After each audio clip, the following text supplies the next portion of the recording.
Hello students, let us start with new chapter electrochemistry.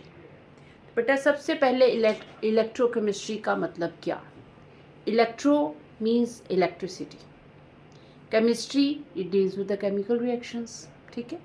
अब क्या होता है कि कुछ केमिकल रिएक्शंस से इलेक्ट्रिसिटी जनरेट हो जाती है. केमिकल रिएक्शन से इलेक्ट्रिसिटी जनरेट होती है या इलेक्ट्रिसिटी की हेल्प से कुछ केमिकल रिएक्शंस हो जाते हैं. तो जब इन दोनों टाइप की स्टडी की बात करते हैं तो they are considered in electrochemistry. Electrochemistry it deals with the chemical reactions which produces electricity or vice versa. Vice versa means electricity, with the help of electricity some type of chemical reactions can also takes place, right? तो बेटा कुछ जो reactions होते हैं, जब जैसे chemical reaction से electricity produce होना, ये स्पॉन्टेनियस रिएक्शंस होते हैं. स्पॉन्टेनियस का मतलब अगर मैं बोलूँ तो पढ़ाकू बच्चा होता है ना, पढ़ाकू बच्चे को कुछ लालच देने की या कुछ डराने की धमकाने की ज़रूरत नहीं होती, अपने आप काम करते जाता है. कुछ चीज़ें ऑटोमेटिकली होती हैं. अगर हम बात करें waterfall, higher to lower level, automatic है. ठीक है ना, ऊपर से कोई चीज़ नीचे ही आती है ना, तो this is automatic process itself जो होती हैं, जिसको होने के लिए कुछ एक्स्ट्रा एनर्जी की ज़रूरत नहीं होती, उसको बोलते हैं स्पॉन्टेनियस रिएक्शंस. ठीक है. तो केमिकल रिएक्शन से इलेक्ट्रिसिटी प्रोड्यूस का होना, this is a spontaneous reaction. हाँ, लेकिन इलेक्ट्रिसिटी की हेल्प से कुछ केमिकल रिएक्शंस होना, ये भी इलेक्ट्रोकेमिस्ट्री का ही है ना.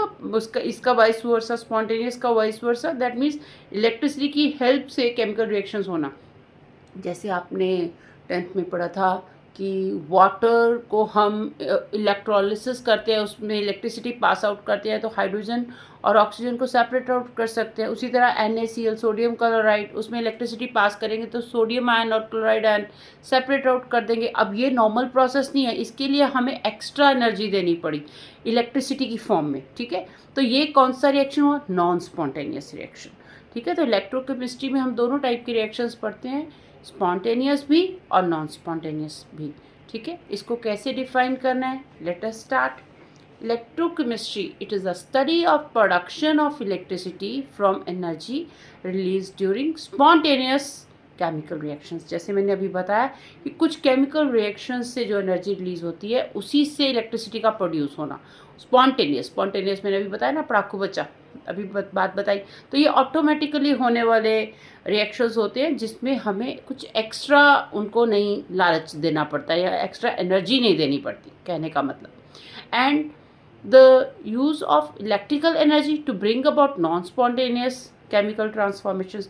एक तो इसमें स्पॉन्टेनियस रिएक्शंस हो गए इसकी स्टडी में इलेक्ट्रोकेमिस्ट्री की, और दूसरे नॉन स्पॉन्टेनियस जिसमें हम इलेक्ट्रिकल एनर्जी देते हैं to bring about the chemical transformation, ताकि जो है केमिकल रिएक्शन टेक प्लेस कर सके. जैसे मैंने अभी बताया कि वाटर को अगर हमने हाइड्रोजन ऑक्सीजन में चेंज करना है तो हम इलेक्ट्रिकल एनर्जी देते हैं.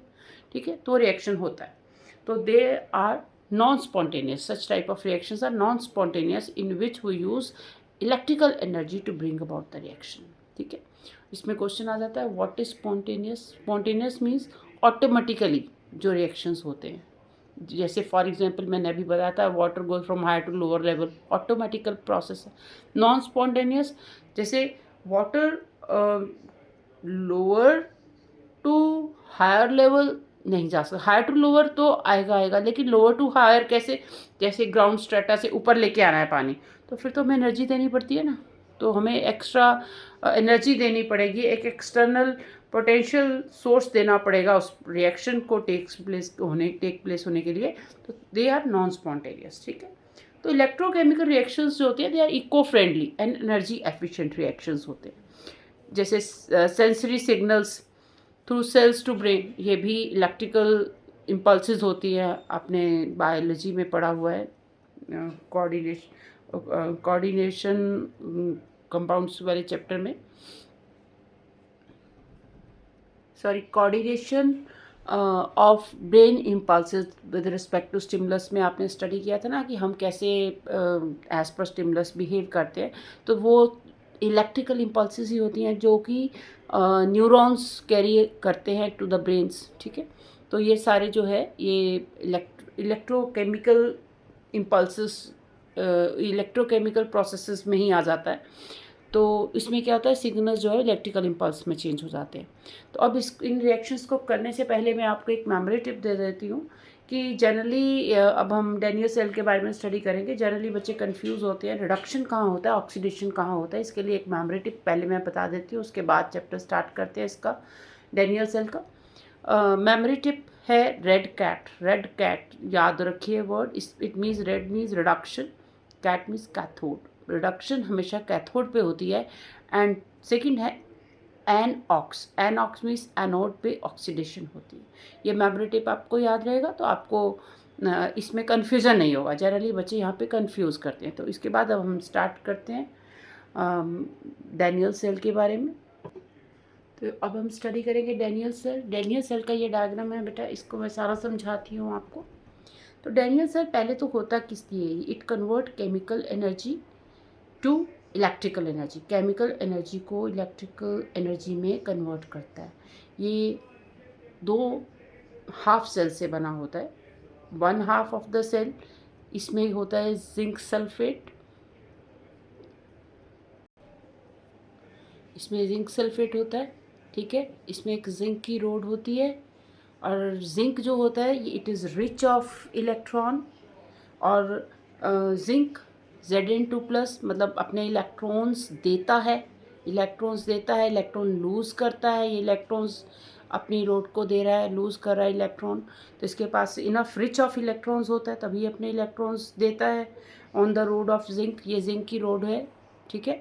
तो अगर दे रहा है तो जिंक का क्या हो रहा है, ऑक्सीडेशन, लूज़ कर रहा है इलेक्ट्रॉन, इसका ऑक्सीडेशन हो रहा है, ठीक है। तो जहाँ ऑक्सीडेशन है this electrode will behave as a anode. ये एनोड की तरह बिहेव करती है, ठीक है। और यहाँ से फ्री इलेक्ट्रॉन्स जा रहे हैं, ठीक है।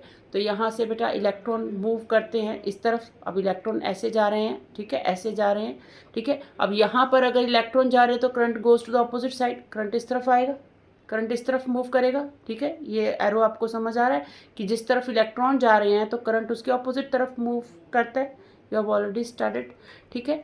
तो ये दूसरा बीकर है जहाँ पर है कॉपर रोड, ठीक है। और यहाँ पड़ा है कॉपर सल्फेट सोल्यूशन।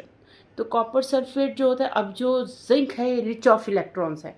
अब कॉपर थोड़ा इलेक्ट्रॉन्स का भूखा होता है, ये इलेक्ट्रॉन्स को लेता है, ठीक है। तो यहाँ कॉपर जो है Cu2+ आयंस होते हैं, Cu2+ इलेक्ट्रॉन लेते हैं, Cu में चेंज होते हैं, ठीक है। तो यहाँ से Cu2+ आता है, इलेक्ट्रॉन लेता है, यहाँ डिपॉजिट होता जाता है। अब क्या होता है, जैसे ये रिएक्शन होते जा रहा है, जिंक जैसे होता है ना, चाय में बिस्किट डालो तो बिस्किट एकदम से उसमें घुलना शुरू हो जाता है ना, तो उसी तरह से अब यहाँ पर तो इलेक्ट्रॉन लॉस हो रहा है और ये जो जिंक है ये धीरे धीरे वो गलना शुरू हो जाता है, छोटा होना शुरू हो जाता है इलेक्ट्रॉन।